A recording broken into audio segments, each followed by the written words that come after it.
Hello, আসসালামু আলাইকুম রহমতুল্লাহ। তো সুপ্রিয় দর্শক, আশা করি আপনারা সকলে ভালো আছেন। আমিও ভালো আছি আলহামদুলিল্লাহ। তো আমি আগে ব্রয়লার মুরগির আপডেট ভিডিওগুলি দিতাম, তো এখন আমি 2-3 মাস যাবত আমি দিতে পারিনি একটা সমস্যার কারণে। ব্রয়লার মুরগির যত সব আপডেট ভিডিও আমি এর ভিতরে কিন্তু 2-3 সেট মুরগি পালন করছি। আমি সেই আপডেট ভিডিও আপনাদেরকে মাঝে আমি উপস্থাপন করতে পারি নাই, তো এর জন্য আমি দুঃখিত।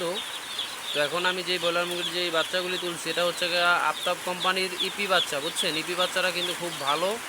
আর ইপি বাচ্চারার আপনি দেখবেন সবথেকে ভালো যে বাচ্চাগুলি হয়, এই বাচ্চাগুলির ওয়েট কিন্তু আপনি বাচ্চা মানে একদিন বয়সের বাচ্চা বলুক আর যাই বলুক, আপনি বাচ্চাগুলি যখন আপনি বাজার থেকে আনবেন তখন আপনি বাচ্চাগুলি সাথে সাথে একটা মানে ওয়েট দিয়ে দেখবেন যে বাচ্চাগুলি গড় ওয়েট কত আছে। আপনি যদি বোঝেন যে 35 গ্রামের উপরে আছে যে ওয়েট 40 গ্রাম, 45 গ্রাম বা 35 গ্রাম, 38 গ্রাম এইভাবে থাকলেও আপনি বুঝবেন যাতে আপনার বাচ্চাগুলি খুব ভালো।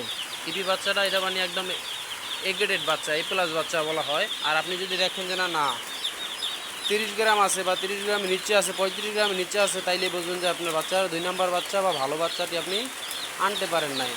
তো যাই হোক, আমি যে বাচ্চাগুলি তুলছি এটা হচ্ছে কি আফতাব বাচ্চা। তো এখন আমি যেই বাচ্চাগুলি আনছি, এখন বোর্ডিংয়ের যেই কার্যকারিতা সেটা হচ্ছে আপনাদেরকে আমি বলি। প্রতি পিস বাচ্চার জন্য 1 ওয়াট করে সর্বনিম্ন, বাচ্চা বোর্ডিংয়ের নিয়ম হচ্ছে প্রতি পিস বাচ্চার জন্য সর্বনিম্ন 1 ওয়াট করে আপনার বাতি দিবেন। যেমন আমার এই জায়গায় বাচ্চা আছে 400 বাচ্চা আছে, তো আমি সেই কারণে আমি 200 পাওয়ার করে আমি 3টা বাতি দিয়েছি। তো আমার এই জায়গায় 600 ওয়াট অটোমেটিক হয়ে গেছে। আমার যদি 200 ওয়াট যদি এইদিক ওদিকও হয়ে যায়, যেমন তাপমাত্রা যদি উপর দিকেও চলে যায়, আমি উপর দিকে কোনো কিছু দেই নেই, তারপরও আমার দেখা গেছে 400 ওয়াটের তাপটা আমার মুরগির বাচ্চার গায়ে লাগবে। তো বোর্ডিং করার নিয়ম হচ্ছে যে নিচে যে এটা আপনারা চাইলে পাটের সালা দিতে পারেন। এতে আপনাদের পেপারের যে টাকা, এটা দেখেন 90 টাকা 80 টাকা কেজি। তো এই টাকাটা আপনাদের সাশ্রয় হবে। আর এই একটা পাটের সালা আপনারা কিন্তু 2-3 সেট পর্যন্ত আপনার বাচ্চা বোর্ডিং করতে পারবেন। এটা আপনাদের একটা সাশ্রয় হবে।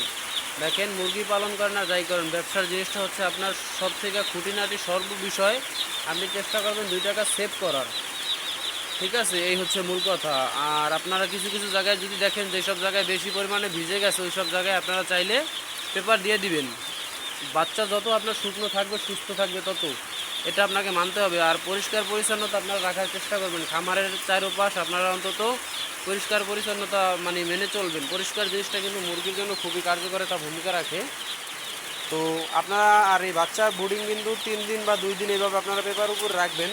তারপর কিন্তু আপনারা পেপার বলেন, শালা বলেন, সরাই দিবেন। নিচে যে আপনারা যেটা দেন লিটার, আমরা তো এই জায়গায় কাঠের ভুসি দিয়ে, অনেক জায়গায় ধানের তুষ দেয়, তো যেই জায়গায় যেটা আপনার ব্যবহার করেন, অনেক জায়গায় বালু দেয়, তো সেইটার উপরে তারপর রাখবেন, অসুবিধা নাই। আর প্রথম দিন আপনার পানির সাথে আমরা যেই ওষুধটা দিচ্ছি সেটা হচ্ছে গ্লুকোজ ওষুধ। আপনারা এটার পরিবর্তে অধিক যদি গরম পড়ে তাইলে আপনারা চিনি দিতে পারেন। 1 লিটার পানির সাথে হাফ কেজি চিনি আপনারা মিক্স করে দিলেও আপনার মানে 3 লিটার পানির সাথে হাফ কেজি চিনি মিক্স করে যদি দেন, এটা তৎক্ষণাৎ মানে মুরগিটা তো অনেক দূর থেকে জার্নি করে আসে, এটার জন্য একটা রেডিয়েট এনার্জি দিবে। চিনিটা হচ্ছে একটা রেডি এনার্জি দেয়। তো আপনারা চিনিও ব্যবহার করতে পারেন, আর যদি পারেন গ্লুকোজ ভেট ব্যবহার করবেন, কারণ এটাই মানসম্মত। এটা চিনির থেকে এটা ভালো হবে। তবে চিনিও দেওয়া যায় অতিরিক্ত গরমের সময়, ডাক্তাররা পরামর্শ দেয় যে আপনারা চিনি দিবেন। আর এটা গ্লুকোজ যদি আপনারা ব্যবহার করেন তাহলে 24 ঘন্টা ব্যবহার করার চেষ্টা করবেন। আর গ্লুকোজটা 24 ঘন্টা ব্যবহার করলে দেখা যায় যে মুরগিগুলোর যেই ধকলের যেই বিষয়টা আছে এটা কিন্তু কেটে যায়, আর মুরগি কিন্তু খুবই সুস্থ হয়ে যায়। আর আপনারা চেষ্টা করবেন একটা জিনিস, মুরগি কোনো সময় যাতে এক জায়গায় জমাট বেঁধে না থাকে, কারণ মুরগি চলাচল করাটা খুবই জরুরি। মুরগি যত চলাচল করবে তত মুরগিতে খাবার খাবে, আর ততই মুরগিটা আপনার ওয়েট আসবে দ্রুত।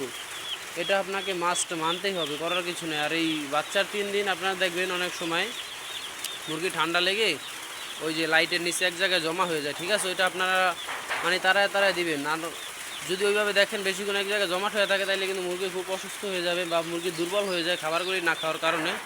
আপনারা যদি তারায় দেন তাহলে দেখবেন যে মুরগিগুলো খাবার খাইতেছে বা মুরগিগুলো সুস্থ হয়ে যায়।